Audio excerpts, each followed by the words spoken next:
ఆకాంక్షిస్తూ ఈ రాష్ట్రం అడుగులు వేస్తున్న అధ్యక్ష.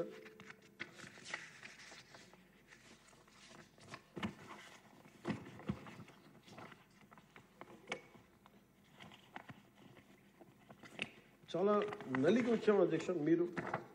మీ మీద కూడా కేసులు పడ్డాయి, మిమ్మల్ని కూడా ఇబ్బంది పెట్టారు. ఇలాంటి సమయంలో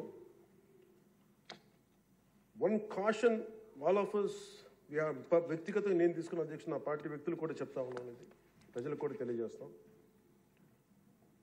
గత 5 సంవత్సరాల కాలం నలిగిపోయాం అధ్యక్ష. మేమందరం గౌరవ ముఖ్యమంత్రి గారు ఎంత నలిగిపోయారు మనందరికీ తెలుసు. ఎంత ఇబ్బంది పడ్డారు, ఇంట్లోంచి ఆడవాళ్ళు బయటికి రావాలంటే ఇబ్బంది పడ్డారు. రాష్ట్రంలో నవ్వు లేదు, భయాలు ఉండినాయి. అలాంటి స్థాయి నుంచి మేమందరం కలిపి ప్రజల విశ్వాసాన్ని చెరుకున్నాం అధ్యక్ష.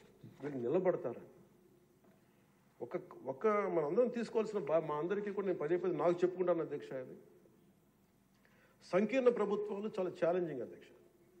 ఒక పార్టీ అయితే ఇబ్బంది లేదు, కానీ మన అదృష్టమో ఏదో దురదృష్టమో తెలియదు, కానీ సంకీర్ణ ప్రభుత్వం వచ్చింది మనది. అది ఎటు తీసుకున్నా కానీ our commitment is for people అధ్యక్ష.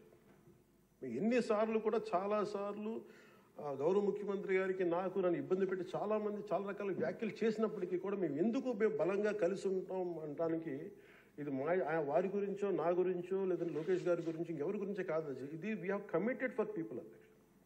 మేము ఆంధ్రప్రదేశ్ ప్రజల కోసం మేము నిలబడి ఉన్నాం అధ్యక్ష. ఇబ్బందిగా ఉంటాయి కొన్ని కానీ సంకీర్ణ ప్రభుత్వం కలిసి లేకపోతే మటుకు ప్రజలకి మేము ద్రోహం చేసిన వాళ్ళం అధ్యక్ష. ఎట్టి పరిస్థితుల్లో కూడా అధ్యక్ష మేము మీకు మాటిస్తున్నాం, ప్రజలకు మేము మీ ద్వారా మాటిస్తున్నాం. మాలో ఎన్ని ఇబ్బందులు ఎన్ని ఇట్లాంటివి వచ్చినా ఎవరన్నా మాట్లాడిన గౌరవ సభ్యులు ఎవరన్నా మాట్లాడిన మేము వీటిని అధిగమించి ప్రజల మన్నను చూరుకొని 15 సంవత్సరాలు ఖచ్చితంగా మా ఎన్డీఏ ప్రభుత్వం ఉంటుంది. ఎన్ని ఇబ్బందులు ఉన్నప్పటికీ కూడా కింద పడతాం మీద పడతాం, అవి మా ఇంటి విషయాలు అధ్యక్ష.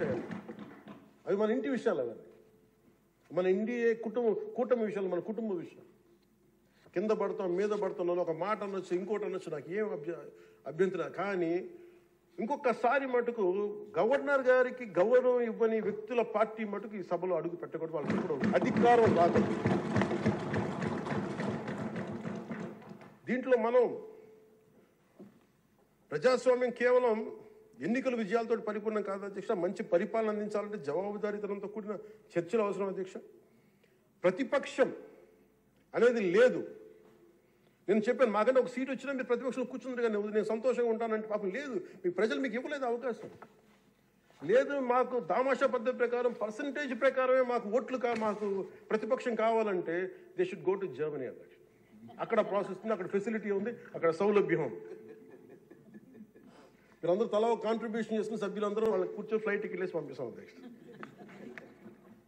అంటే ఇక్కడ మనకున్న, అంటే మనం సరదాగా మాట్లాడుకున్న మనకున్న బాధ్యత, మనమే అధికార పార్టీ, మనమే మన గౌరవ ముఖ్యమంత్రి గారు చెప్పారు అధ్యక్ష, మనమే ప్రతిపక్షంగా కూడా ప్రవర్తించాలని. అంటే నిర్మాణాత్మక ప్రతిపక్షంగా యాజ్ ఎ కాన్షియస్ కీపర్గా. సింగపూర్లో మనకు తెలిసి PIP, People's action party, which is initiated by great leader Lee Kuan Yew, స్వీయ నియంత్రణ కోసం వాళ్ళు అధికారంలో ఉండటం కారణంగా స్వీయ నియంత్రణ కోసం అధికార పార్టీలోనూ విభిన్నమైన అభిప్రాయాలతో కూడిన చర్చలు చేస్తారు అధ్యక్ష. భారతదేశ స్వాతంత్రం వచ్చాక పార్లమెంటు మొట్టమొదటి సమావేశ సందర్భం ప్రస్తుత సభకి ప్రజలు ఇచ్చిన తీర్పును ప్రతిబింబిస్తుంది. అప్పుడు ఇతర పార్టీ నుండి గెలిచిన అంబేద్కర్ గారిని న్యాయశాఖ మంత్రిగా నియమించారు. ప్రతిపక్ష జనసంఘ చెందిన శ్యాంప్రసాద్ ముఖర్జీ నెహ్రూ గారు మంత్రివర్గంలో చేర్చుకున్నారు. వారు బాబు రాజేంద్ర ప్రసాద్ గారిపై అనేక నిర్ణయాలపై విభేదించేవాళ్ళు. ఎమర్జెన్సీ తర్వాత వచ్చిన ప్రభుత్వంలో కాంగ్రెసేతర పక్షాలు వాజ్పేయి గారు కానీ మొరార్జీ దేశాయ్ గారు కానీ చరణ్ సింగ్ గారు విభిన్నమైన పక్షాలు భాగస్వామ్యం అయినాయి. నేటి ఆంధ్రప్రదేశ్ పరిస్థితి స్వాతంత్రం సిద్ధించిన తర్వాత లేక ఎమర్జెన్సీ తర్వాత దేశ పరిస్థితిని గుర్తు చేస్తున్న అధ్యక్ష. రెండో ప్రపంచ యుద్ధంలో కూడా బ్రిటన్కి జాతీయ ఐక్యత అవసరమైనందున లేబర్ పార్టీ నాయకుడు అట్లీ చర్చిల్ సంకీర్ణ మంత్రివర్గంలో మంత్రి అయ్యారు. మా పార్టీ, మా కూటమి పాత తరం విలువలతో కూడా రాజకీయం చేస్తాం అధ్యక్ష. అందుకే ఈ ఇబ్బందులు మేము నిలబడతాం.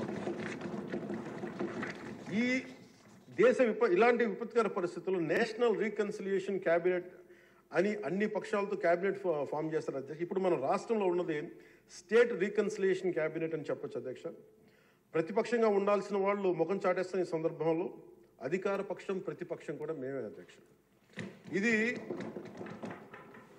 ఒక్కోసారి మాలో మేము ఉదాహరణకి టీటీడీలో ఒక తప్పు జరిగింది అధ్యక్ష, చిన్నది పాలనా ఇష్యూ, అది కొన్ని ప్రాణాలు కోల్పోయి ఆ రోజు నేను వాళ్ళందరికీ వెళ్ళి క్షమాపణ చెప్పాను అధ్యక్ష. దేనికంటే ఇది నాకు సంబంధం లేదు అని అనుకోవడం కాదు. మా సభ్యులు ఉన్నారు అక్కడ మన తిరుపతి, ఎందుకు క్షమాపణ చెప్పారంటే అధ్యక్ష, బాధల్లో ఉన్న వాళ్ళకి, ప్రాణాలు కోల్పోయిన వాళ్ళకి మనం తగ్గి మీ బాధలు మనం తిరిగి ప్రాణాలు తీసుకురాలేము అధ్యక్ష. కానీ మేము ఉన్నాం మీ బాధలను పంచుకోవడానికి, ఏదో కొంత ఊరట చెప్పకపోతే అధ్యక్ష అది మనందరం తప్పు చేసిన వాళ్ళు అవుతుంది అధ్యక్ష. మనం ఆ రోజున తప్పు చెప్పకుండా ఉండి ఆ రోజు మనకి సారీ చెప్పకుండా కనుక ఉండింటే అధ్యక్ష వాళ్ళని బలం చేసిన వాళ్ళు అవుతాం, వాళ్ళ బలం పెంచిన వాళ్ళు అవుతాం అధ్యక్ష. ఎట్టి పరిస్థితుల్లో కూడా 11 సభ్యులుండి వాళ్ళు ఇంకా ఇంత గోల చేయగలుగుతున్నారంటే వాళ్ళకి ఒక్కటి పెరిగితే ఎంత గోల చేస్తారో మనం అందరం కూడా ఆలోచించాల్సిన అవసరం ఉంది. సో మన విభేదాలు విభేదాలు ఉంటాయి, తల్లికి పుట్టిన బిడ్డలకి విభేదాలు ఉంటాయి. మనందరం రకరకాల పార్టీల నుంచి వచ్చాం, రకరకాల పరిస్థితులు, కానీ మనందరం కమిట్మెంట్ ఫర్ ఎ వికసిత ఆంధ్రప్రదేశ్, స్వర్ణ ఆంధ్రప్రదేశ్. గౌరవ ముఖ్యమంత్రి గారు ఎందుకు నాకు అంత గౌరవం అంటే, ఒక పార్టీ నడపడం ఎంత కష్టం నాకు తెలుసు అధ్యక్ష. 4 దశాబ్దాల నుంచి నేను ఒకవైపు ఆయన చంపి ఆయన ఇబ్బంది పెడతా ఉంటాను, సార్ నాకు ఇది కావాలి, మాకు డబ్బులు ఇవ్వండి. డబ్బులు నా కోసం కాదు, నేను అడిగేది ఏం అడుగుతాను, రోడ్లు కావాలని అడుగుతాం, లేదంటే గౌరవ సభ్యులందరూ నాకు రోజు మా పంచాయతీలో రోడ్లు లేవు, ఈ ఇబ్బందులు ఉన్నాయంటే ఫైనల్గా మళ్ళీ నేను వెళ్ళి ముఖ్యమంత్రి గారే చేయి చేస్తాను. ఆయనేమో పయ్యావుల కేశవ్ గారి వైపు చూస్తారు. ఉదాహరణకి మీకు ప్రతిసారి ఇబ్బంది ఉంటుంది అధ్యక్ష, కానీ వీటన్ని అధిగమించాలంటే we have to show our collective commitment and leadership to the state of Andhra Pradesh and to its people. That is very essential ఇది మనం. ఎందుకంటే ప్రతిసారి బ్యూరోక్రాట్స్ కూడా మనం బలంగా ఉంటేనే బ్యూరోక్రసీ కూడా చాలా బలంగా పనిచేస్తుంది అధ్యక్ష.